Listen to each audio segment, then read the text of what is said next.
Indian army, air force और navy join करने का सपना तो हर कैंडिडेट का होता है। बहुत सारे कैंडिडेट तैयारी भी करते हैं खुद से, लेकिन कहीं ना कहीं एक पॉइंट उनके मन में जरूर आता है कि यार हम तो खुद से तैयारी कर रहे हैं, अगर किसी प्रोफेशनल की हमें हेल्प मिल जाती है, ट्रेनिंग मिल जाती है ना, तो बहुत अच्छा होता।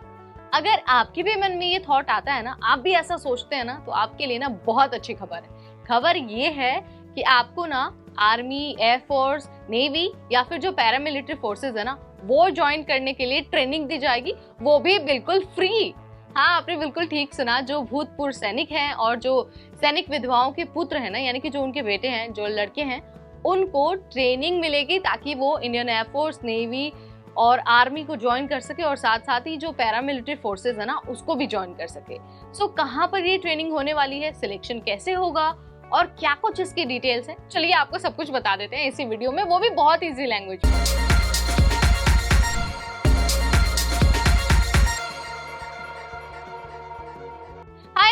मैं हूं नेहा, आपकी होस्ट, आपकी दोस्त, और इंडियन आर्मी की तैयारी करने वाले बच्चों के लिए ना बहुत अच्छा अपडेट में लेकर आ गई हूँ। जैसा मैंने आपको शुरुआत में बता दिया कि हम आपको बताएंगे कि आपको फ्री में ट्रेनिंग कैसे मिल सकती है, कहाँ पर मिल सकती है और सिलेक्शन का प्रोसेस क्या होने वाला है। देखिए, जिला सैनिक कल्याण विभाग ने ये कहा है कि 56 दिनों के लिए बच्चों को ट्रेनिंग दी जाएगी, वो भी बिल्कुल फ्री, ताकि वो इंडियन आर्मी, एयरफोर्स, नेवी और साथ ही जो पैरामिलिट्री है ना, उसको ज्वाइन कर पाए। सो 56 दिनों की ये ट्रेनिंग होने वाली है, यानी कि 2 महीने बच्चों को ट्रेनिंग दी जाएगी और ये ट्रेनिंग देहरादून में होने वाली है। सो ट्रेनिंग के लिए ना, ट्रेनिंग अगर आपको करनी है, सिलेक्ट होना है, तो आपको एक सिलेक्शन प्रोसेस का हिस्सा बनना पड़ेगा। अगर मैं देहरादून जिले की बात करूं तो जो सिलेक्शन का प्रोसेस है ना, वो 10 जून से शुरू हो जाएगा। अब मैं आपको ये बता देती हूँ कि ये जो सिलेक्शन प्रोसेस है वो कहाँ पर होगा। अब मैं आपको ये बता देती हूँ कि जो ट्रेनिंग आपको फ्री में मिलने वाली है ना, वो कब से मिलेगी और कहाँ पर मिलेगी। सो ये जो ट्रेनिंग है ना, वो 17 जून से शुरू हो जाएगी और जो सिलेक्शन का प्रोसेस है ना, वो 10 से 15 जून के बीच कराया जाएगा। और ये जो सिलेक्शन का प्रोसेस होने वाला है ना, ये जिला सैनिक कल्याण एवं पुनर्वास कार्यालय देहरादून में किया जाएगा। अगर आपको इस सिलेक्शन प्रोसेस का हिस्सा बनना है तो आप यहाँ पर जा सकते हैं और उसमें भाग ले सकते हैं। उसके बाद मैं आपको बता देती हूँ कि अगर आपको फ्री में ट्रेनिंग लेनी है और उस सिलेक्शन का हिस्सा बनना है तो आपके पास कौन सी एलिजिबिलिटी का होना बहुत जरूरी है। सो सबसे पहले तो जो भी कैंडिडेट भाग लेने वाले हैं, उनकी एज 17 साल से 21 साल होनी चाहिए, इससे कम या फिर इससे ज्यादा नहीं होनी चाहिए।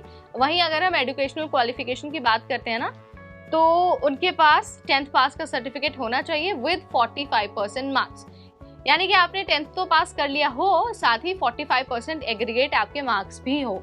अगर इससे कम आपके मार्क्स होते हैं ना, मान लीजिए 44% है या फिर 43% है, तो आप अप्लाई नहीं कर पाएंगे और इस फ्री ट्रेनिंग का हिस्सा नहीं बन पाएंगे।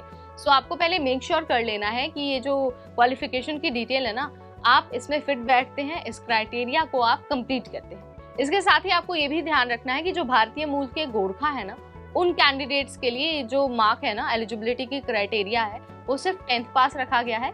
उनके लिए मार्क्स का बैरियर बिल्कुल नहीं है। कैंडिडेट का वेट 46 kgs होना चाहिए और जो उनका चेस्ट है उसका मेजरमेंट 77 से 82 सेंटीमीटर्स होना चाहिए। इसके साथ ही आपको ये भी ध्यान रखना है कि अगर आप फ्री ट्रेनिंग के लिए इस सिलेक्शन प्रोसेस का हिस्सा बनने वाले हैं तो आपके पास कुछ डॉक्यूमेंट्स का होना जरूरी है, जैसे कि आपके फादर की जो डिस्चार्ज बुक है वो, इसके अलावा आपके पास मेडिकल सर्टिफिकेट भी होना चाहिए। ठीक है, आपको इस बात का बहुत अच्छे से ध्यान रखना है। अगर आपके पास पर्याप्त डॉक्यूमेंट्स नहीं होते हैं या फिर आप 10th पास नहीं होते हैं या फिर मेडिकल कंडीशंस को या फिजिकल कंडीशंस को आप कंप्लीट नहीं करते हैं ना, तो आप इस सिलेक्शन का हिस्सा नहीं बन पाएंगे। आपको इस बात का ध्यान रखना है। सो अगर आप बहुत लंबे टाइम से इंडियन आर्मी, एयरफोर्स या फिर नेवी से जुड़ने का ख्वाब देख रहे थे और आपको चाहिए थी कि प्रोफेशनल से आपको ट्रेनिंग मिल जाए, वो भी बिल्कुल फ्री, तो मुझे लगता है कि ये वाली अपॉर्चुनिटी आपके लिए बहुत अमेजिंग हो सकती है। आप चयन प्रक्रिया का हिस्सा बन सकते हैं और फ्री ट्रेनिंग का लाभ ले सकते हैं। सो आपको ये जानकारी कैसी लगी, let me know in the comment section. फिलहाल इस वीडियो में इतना ही, अगली बार फिर आएंगे नए वीडियो, नई जानकारी, नए अपडेट के साथ। तब तक मुझे यानी नेहा को दीजिए इजाजत। Keep watching NBT Tech Ed।